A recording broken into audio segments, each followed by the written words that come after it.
નમસ્કાર વિદ્યાર્થી મિત્રો, કેમ છો બધા? મજામાં? જ્ઞાન મંદિર મોડર્ન સ્કૂલની યુટ્યુબ ચેનલ ઉપર આપ સર્વ વિદ્યાર્થી મિત્રોનું હું હાર્દિક સ્વાગત કરું છું. વિદ્યાર્થી મિત્રો, પાઠની શરૂઆત કરતાં પહેલાં, સેમેસ્ટર 2ની શરૂઆત કરતાં પહેલાં બધાને નવા વર્ષની શુભકામનાઓ. આવનાર નવું વર્ષ જે છે ખૂબ જ સારું રહે, આરોગ્ય પદે તમારું જળવાઈ રહે તેવી ભગવાન પાસે પ્રાર્થના. અને ફર્સ્ટ સેમેસ્ટરની અંદર જે રીતે પોતે તમે અભ્યાસ કર્યો છે એ જ પ્રમાણે સેમેસ્ટર 2ની અંદર પણ સાથે સંકળાયેલા રહો અને સરસ સારા એવા માર્ક્સ છે એ લાવો તેવી ભગવાન પાસે પ્રાર્થના.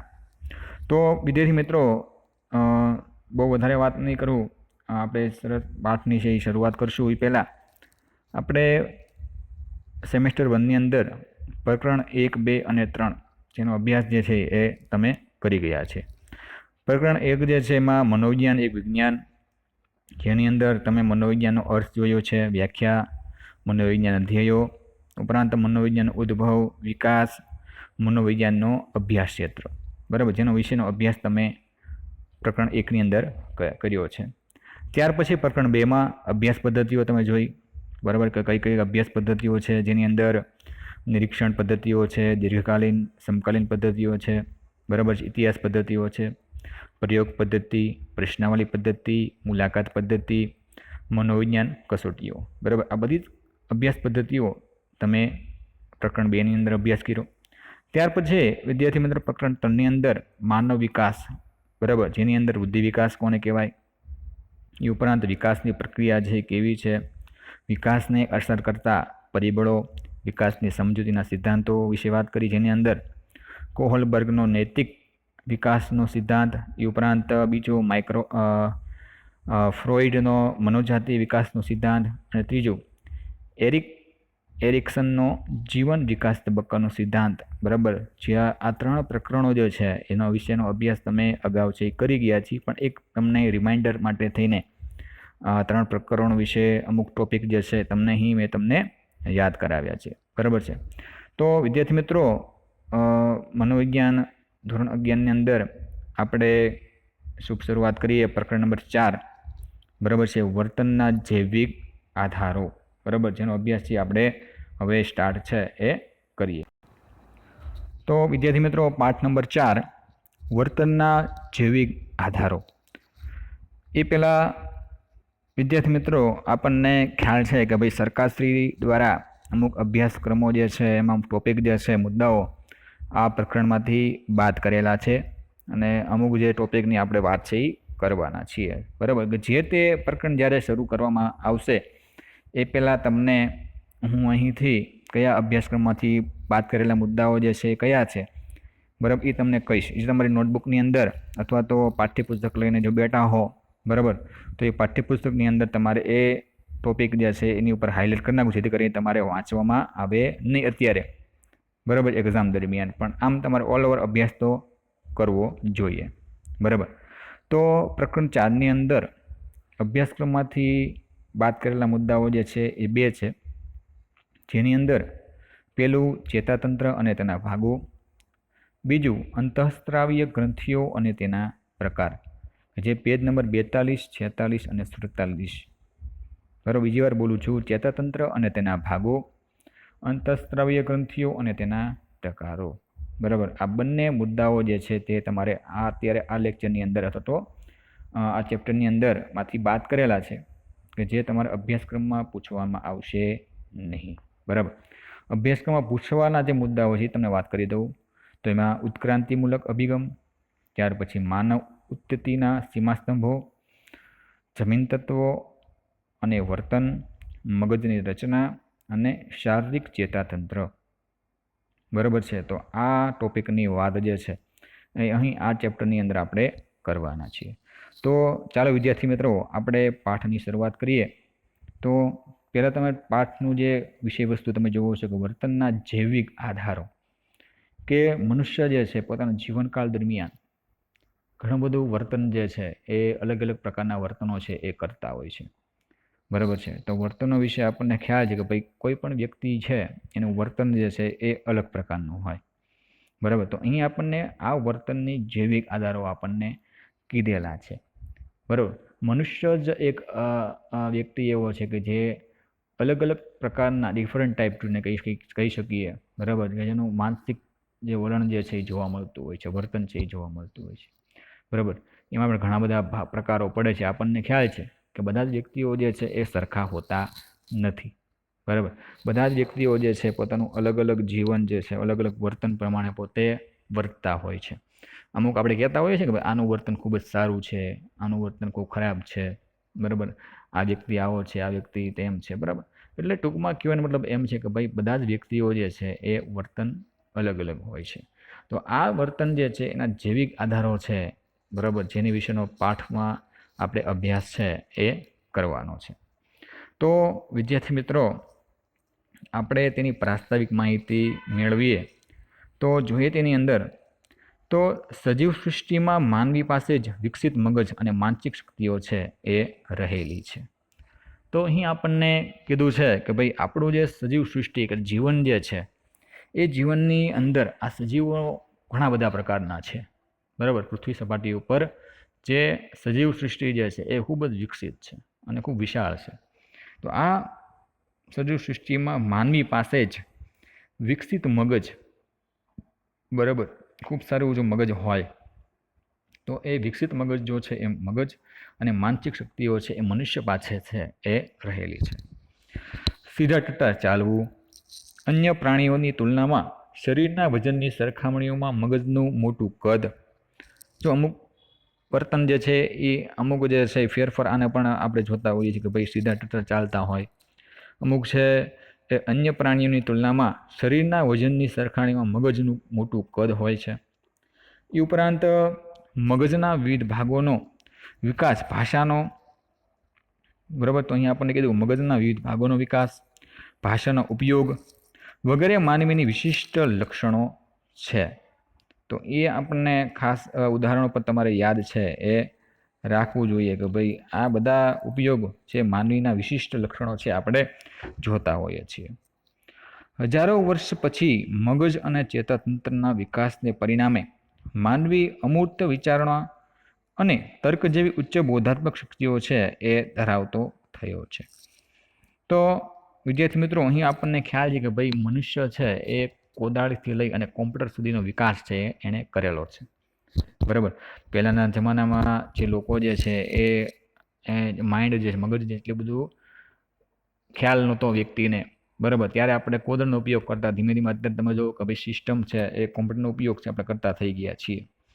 એટલે હજારો વર્ષ પછીની વાત છે કે ભાઈ મગજ અને ચેતાતંત્રના વિકાસને પરિણામે માનવી અમૂર્ત વિચારધારણા અને તર્ક જેવી ઉચ્ચ બોધાત્મક શક્તિઓ છે એ ધરાવતો થયો છે.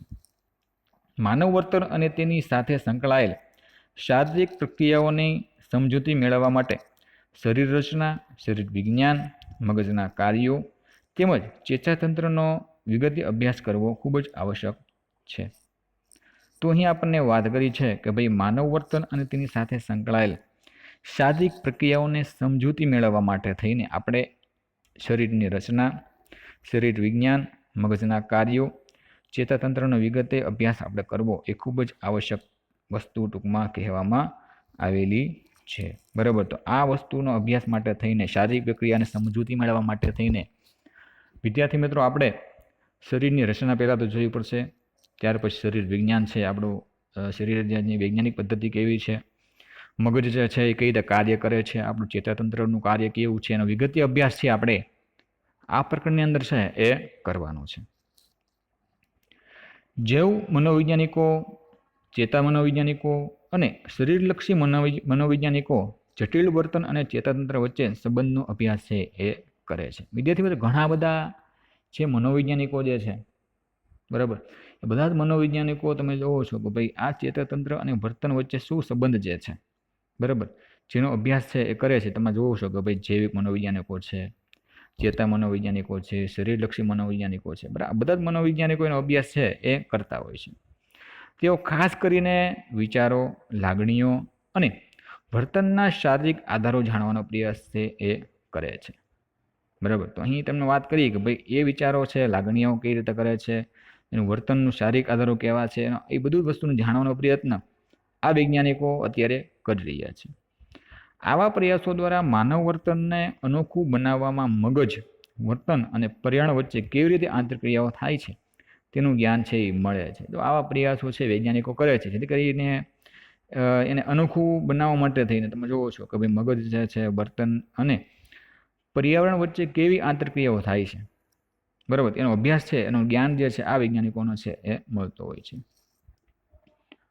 પ્રસ્તુત પ્રકરણમાં ઉત્ક્રાંતિવાદી અભિગમ, જનીન તત્વો અને વર્તન, ચેતાતંત્ર અને તેના વિવિધ ભાગો તેમજ અંતઃસ્ત્રાવીય ગ્રંથિઓ વિશેનો સમજૂતી છે આપણે આ પ્રકરણની અંદર છે એ મેળવવાના છીએ.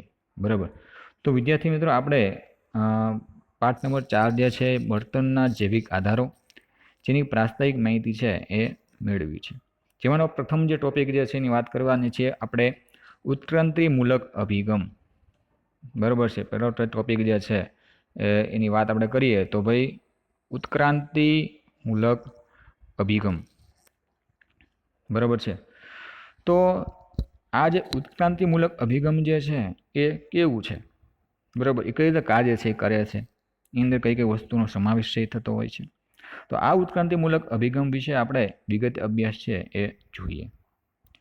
પૃથ્વી પર કદ, આકાર અને વર્તનમાં ભિન્નતા ધરાવતા અસંખ્ય સજીવો છે એ વસે છે. તો વિદ્યાર્થી મિત્રો, આપણને ખ્યાલ હશે કે ભાઈ આ પૃથ્વી ઉપર તમે જુઓ કે ભાઈ નાના નાના જીવાણુથી માંડી લઈને મોટા મોટા જે પશુ પક્ષીઓ જે છે, મનુષ્ય જે તમે જોવો છો કે પોતે વસવાટ કરે છે. બરાબર છે. તો આ પૃથ્વી પર કદ, આકાર અને વર્તનમાં ભિન્નતા ધરાવતા અસંખ્ય સજીવો જે છે એ પોતાનો વસવાટ જે છે એ કરતા હોય છે. પૃથ્વી પર અસ્તિત્વ ધરાવતા આ સજીવોમાં માનવીનું ચેતાતંત્ર સૌથી વધુ વિકસિત છે. તો અહીં આપણને વાત કરી છે વિદ્યાર્થી મિત્રો, તો કે ભાઈ પૃથ્વી જે છે, બરાબર છે, તો આ પૃથ્વી પર અસ્તિત્વ ધરાવતા આ સજીવો માનવીનું ચેતાતંત્ર એમાં તમે જુઓ કે ભાઈ સૌથી વધુ વિકસિત જો હોય ચેતાતંત્ર તો એ મનુષ્યનું ચેતાતંત્ર જે છે એ જોવા મળે છે. ઉત્ક્રાંતિના હજારો વર્ષ પછી માનવીમાં વિકાસની પ્રક્રિયા ચાલુ છે અને ચાલતી રહેશે. બરાબર છે. તો અહીંયા આપણને કીધું કે ભાઈ ઉત્ક્રાંતિ જ્યારે થઈ મનુષ્યની, એ હજારો વર્ષ પછીની આપણે વાત કરી કે ભાઈ માનવી વિકાસની પ્રક્રિયા ધીમે ધીમે ચાલતી આવે છે, કે મનુષ્ય છે એ વિકાસ છે એ કરતો ગયો છે. ચાર્લ્સ ડાર્વિને 1859માં પ્રકાશિત કરેલ the origin of the species નામના તેમના પુસ્તકમાં જણાવ્યું છે કે ખૂબ જ લાંબા ગાળે સજીવોમાં નજીવું પરિવર્તન છે આવતું હોય છે. બરાબર. તો અહીં આપણને જે ચાર્લ્સ ડાર્વિન, તમે નામ છે તમારે યાદ રાખવાનું, ચાર્લ્સ ડાર્વિન જે છે પોતાનું પુસ્તક લખેલું છે કે જેની અંદર આ ચાર્લ્સ ડાર્વિને 1859માં તેનું જે પુસ્તક જે છે એની અંદર એને લખેલું છે કે ભાઈ ખૂબ જ લાંબા ગાળે, બરાબર છે, ખૂબ જ લાંબા ગાળે સજીવોમાં નજીવું પરિવર્તન છે આવતું હોય, થોડું ઘણું પરિવર્તન છે સજીવોમાં છે એ આવતું હોય છે. તેઓ વધુમાં જણાવે છે કે શારીરિક વૃદ્ધિની સાથે સાથે વર્તનનો વિકાસ થતો હોય છે. જેમ જેમ મનુષ્યની અંદર શારીરિક વૃદ્ધિ જેમ જેમ થતી હોય છે તેમ તેમ મનુષ્યની અંદર તેનું તમે જોવો કે વર્તનના વિકાસમાં પણ વર્તન જે વિકાસ છે એ થતો જાય છે. આજે જીવશાસ્ત્રીઓ તેમજ મનોવૈજ્ઞાનિકોએ વાત સાથે સહમત થાય છે કે વર્તન અને શારીરિક પરિવર્તનો એકસાથે સંભવે છે. બરાબર. તો અહીં આપણને કીધું છે કે ભાઈ સજીવશાસ્ત્રીઓ, મનોવૈજ્ઞાનિકોએ વાત છે બધી રીતે સહમત છે કે વર્તન અને શારીરિક પ્રક્રિયાઓ, પરિવર્તનો એક સાથે છે એ સંબંધ ધરાવે, કે જેમ જેમ મનુષ્યનો વર્તન ફેરફાર થતો જાય એમ એમ શારીરિક વસ્તુઓમાં પણ એનો ફેરફાર છે એ થતો હોય છે, કે જે આપણે જાણીએ છીએ. બરાબર. ત્યાર પછી જોઈએ તો કોઈ રોગ, દવા કે અકસ્માત દ્વારા મગજના કોષોને ઈજા પહોંચી હોય તેવા કિસ્સાઓના અવલોકનો દ્વારા વર્તનના જૈવિક આધારોની જાણકારી છે એ પ્રાપ્ત થાય છે. બરાબર. તો અહીંયા આપણને કીધું છે કે કોઈ પણ રોગ, દવા કે અકસ્માત દ્વારા મગજના કોષોને ઈજા પહોંચે.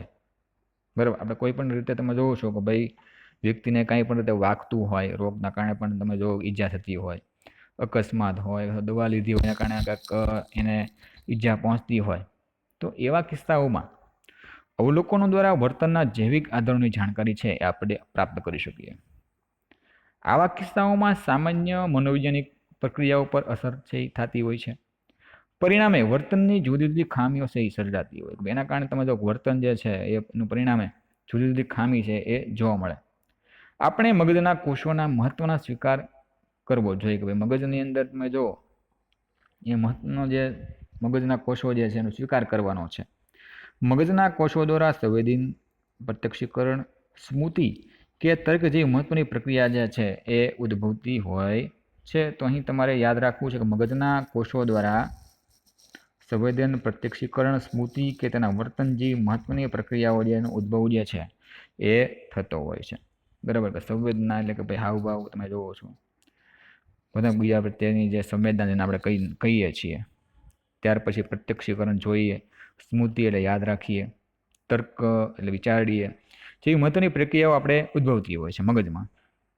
તેમજ મગજના કોષોમાં ખામીને કારણે રોગો પણ થતા હોય છે. બરાબર કે અમુક વાર આપણને મગજની અંદર કંઈક ખામી રહી ગઈ હોય તેના કારણે રોગ પણ થતો હોય.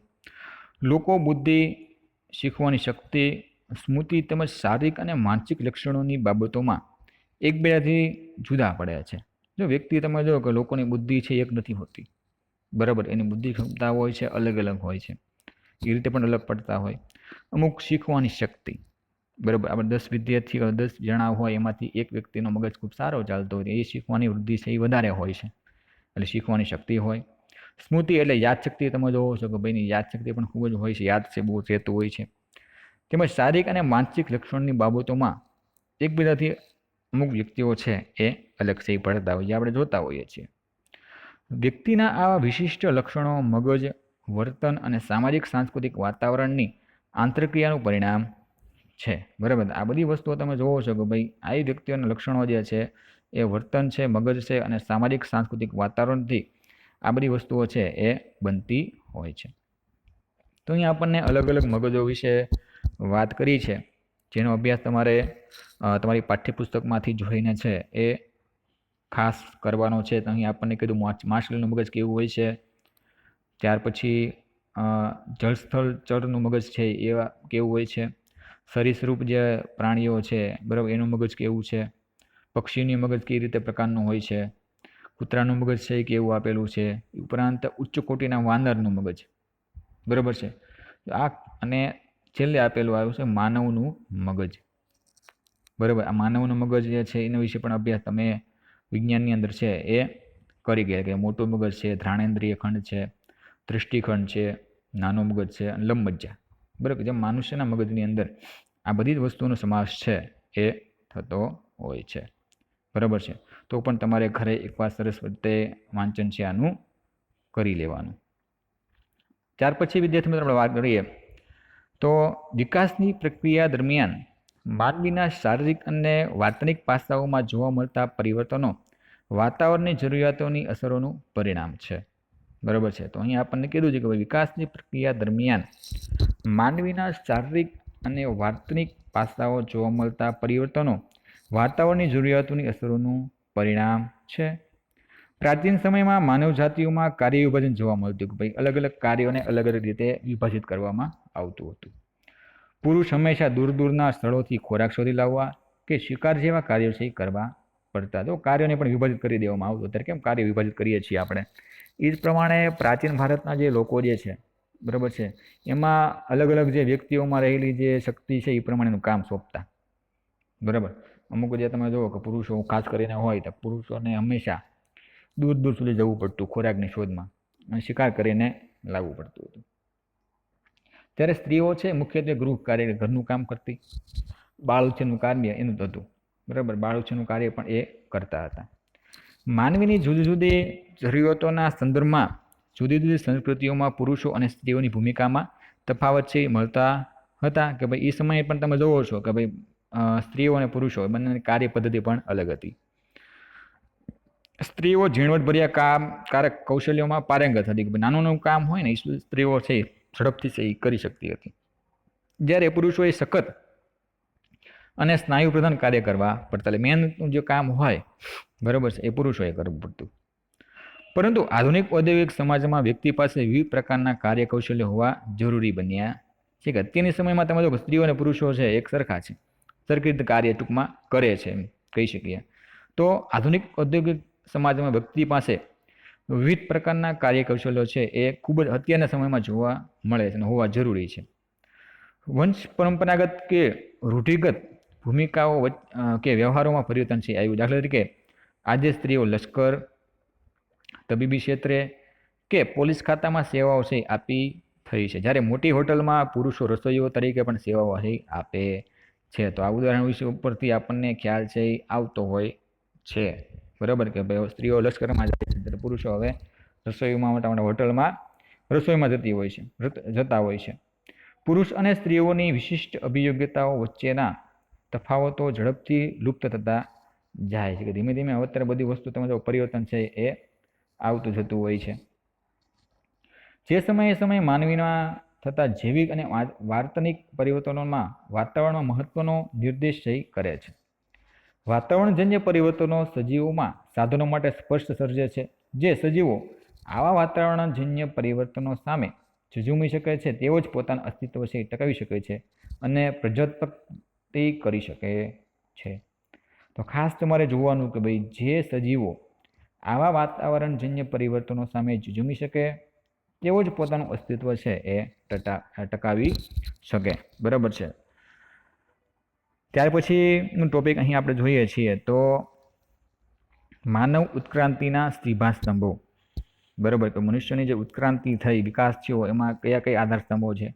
તો ઉત્ક્રાંતિ પ્રક્રિયાના 3 મહત્વના વિકાસના પરિણામે માનવી અન્ય સજીવો કરતાં અલગ પડે છે. તો 3 બાબતો રીતે આપણે જોવો છે કે મનુષ્ય છે એ અલગ પડતો હોય છે, બરાબર. આ 3 બાબતો વિશે આપણે જોઈએ. જેની અંદર પહેલું તમે જોવો છો તો દ્વિપગીપણું, બરાબર. પહેલી બાબત એમાં કઈ રીતે છે કે દ્વિપગીપણું એટલે કે દ્વિપગીપણું માનવીની ટટ્ટાર ચાલવાની શક્તિનો નિર્દેશ કરે છે. તો મનુષ્ય કેવી રીતે સીધા ટટ્ટાર ચાલે છે, બરાબર છે, સંકેત આપે, નિર્દેશ કરે એટલે કે સંકેત આપે છે. 2 પગે ચાલી શકવાની પરિણામે માનવી હાથથી જુદી જુદી વસ્તુઓ પકડી તેને સારી રીતે ઉપયોગ કરે છે. પરિણામે આજે માનવી નવા સાહસો અને સંશોધનો કરવા સમર્થન બન્યો છે. એટલે કે દ્વિપગીપણું, 2 હાથ 2 પગ વડે એક કોઈ પણ કાર્ય છે એ કરી શકે, ચાલી શકે છે, વસ્તુને પકડી શકે છે, એટલે પોતે નવા સંશોધનો પણ કરી શકે છે, બરાબર. તો આ રીતે મનુષ્ય છે એ અલગ પડે છે માનવ ઉત્ક્રાંતિમાં, બરાબર. બીજું, મગજનો વિકાસ, બરાબર. બીજી અહીંયા આપણને વાત કરી છે કે મગજનો વિકાસ. મગજનો વિકાસ મગજના કદ અને મગજના વિશિષ્ટ સ્નાયુઓના સપ્રમાણ વિકાસનો નિર્દેશ છે એ કરે છે. તો અહીં વિદ્યાર્થી મિત્રો આપણને વાત કરી છે કે મગજનો વિકાસ મગજના કદ અને મગજના વિશિષ્ટ સ્નાયુઓના સમપ્રમાણ વિકાસનો નિર્દેશ છે એ કરતા હોય છે. શરીરના વજનના સંદર્ભમાં મગજના વજનની બાબતમાં માનવ મગજ ઉચ્ચ કોટીના વાનરના મગજ કરતાં 3 થી 4 ગણું છે વજન ધરાવે છે. તો અહીં મગજના વિકાસની જ્યારે વિદ્યાર્થી મિત્રો વાત કરી છે ત્યારે મનુષ્યનું મગજ છે, ઉચ્ચ કોટીનું મગજ જે છે મનુષ્યનું, એ ઉચ્ચ કોટીના વાનર કરતાં પણ એનું મગજ જે છે તમે જો 3 થી 4 ગણું છે એ વજનદાર છે મનુષ્યનું મગજ.